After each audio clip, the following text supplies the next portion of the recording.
పల్లె వెన్నెల వీక్షకులందరికీ కూడా మనస్ఫూర్తిగా నా అభినందనలు. తమ్ముడు జనార్దన్తో నాకు ఎన్నో ఏళ్ల ప్రయాణం.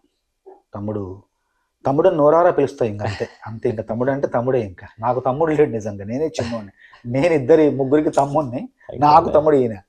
కాబట్టి ఇలాగా ఈ తమ్ముడు ఛానల్లో నేను రాసిన మంచి పాటలు, కొన్ని మంచి పాటలు పంచుకోవడం నాకు ఆనందంగా ఉంది.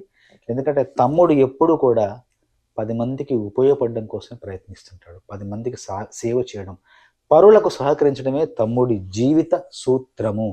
దాంట్లో భాగంగా మంచి పాటలు, మీ అందరికీ ఉపయోగపడే పాటలు నా చేత పాడించాడు. కాబట్టి తమ్ముడికి మరొకసారి నా అభినందనలు, ధన్యవాదాలు.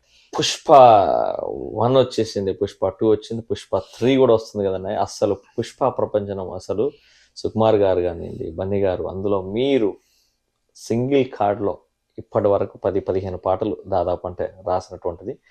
దాంట్లో నిజంగా చెప్తున్నాను, పుష్ప 1లో హే బిడ్డ ఇది నా అడ్డా అనేటువంటి పాట, అందులో జాతర సెగ్మెంట్ అయితే చెప్తున్నానని అసలు మామూలు కాదు. ఆ జాతర సెగ్మెంట్ మీ యొక్క పుష్ప 2లో వచ్చినటువంటి ఆ పాటల ప్రస్తావన. పుష్ప 1, పుష్ప 2 రెండు సినిమాల్లో 10-11 పాటలు రాశాను. ఈ 2 సినిమాల్లో నాకు బాగా నచ్చే పాట ఏ బిడ్డ. ఎందుకంటే మనది ఇప్పుడు ఈ ఛానల్లో మనం మాట్లాడుకుంటున్న విషయాలన్నీ కూడా ఖచ్చితంగా జీవితాలని మలుపు తిప్పే పాటలే పాడుకుంటున్నా, చెప్పుకుంటున్నా. ఎందుకంటే మీరు ఎంతో శ్రమ కోర్చి ఈ కార్యక్రమాన్ని ఇక్కడ నన్ను తీసుకొచ్చి కూర్చోబెట్టారు. కాబట్టి ఏదో కాలక్షేపం కోసం ఉండడం కాదు, కర్తవ్య బోధ గురించి ఉండాలి.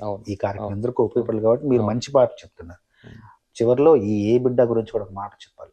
దాంట్లో మళ్ళీ భాష్యం చెప్పడం, వివరణ చెప్పడం, పదాలకు అర్థాలు, ప్రతి పదానికి అర్థం చక్కగా బోధించడం ఏం అవసరం లేదు. ఆ మాట చెబితే చాలు, సూటిగా తూటాలాగా వెళ్ళిపోతుంది. ఎవడ్రా నువ్వు, ఇనుమును నేను, నన్ను కాల్చితే కత్తవుతాను. ఎవడ్రా నువ్వు, మట్టిని నేను, నన్ను తొక్కితే ఇటుకవుతాను.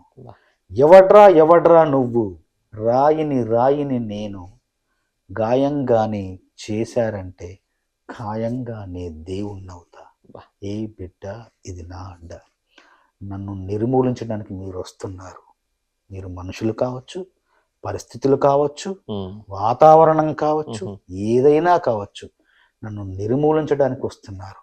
ఆ నిర్మూలనలోంచే నేను నిర్మాణం చేసుకుంటా.